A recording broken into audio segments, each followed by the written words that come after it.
People install rain chains for different reasons. Often when we go and put gutters on the house, sometimes there's situations where a downspout isn't possible and a rain chain can be a really cool alternative. That's one reason to install one. The other reason is just they are cool. And as you can see, this one here is just decorative because there's another downspout there.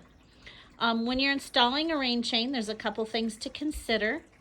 At the top, they need special anchoring, especially here in Colorado.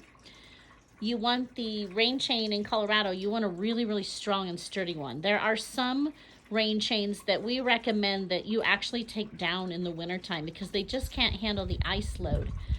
Ours, this one is a really strong one, and so we do leave it up all year round. And it is really cool in the wintertime because what happens is the ice builds up on it. There's not a lot of ice buildup today, but when the ice builds up on them, it becomes this big frozen block, and then the water runs down inside it. And it's really kind of fun to watch the water run down inside it. And they're pretty, like a little form of art. They're really, really cool. Something else to consider if you're going to do a rain chain is down at the bottom, they can be messy. You want to make sure that it's not in a spot where it's going to splash on your siding, and as you can see here, ours is not hitting the siding. They can cause a lot of damage to the siding if they splash the siding. And then at the bottom, you have to consider what you're going to do with the water. In this case, we got an old wine barrel, and the water goes down inside the wine barrel. You can see it's pretty wet on top of the wine barrel, so there is a little bit of splashing going on. And down inside the bottom of that wine barrel, there is a French drain, so that water is being channeled away from the house correctly.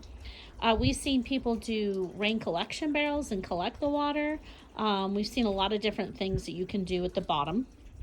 So you'd have to come up with a way to properly channel the water out and away from the house. We install rain chains quite regularly.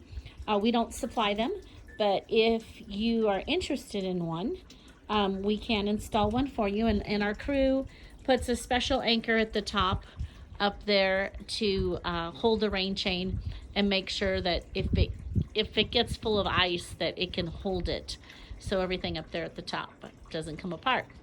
So I hope you enjoyed the video. A nice explanation of rain chains.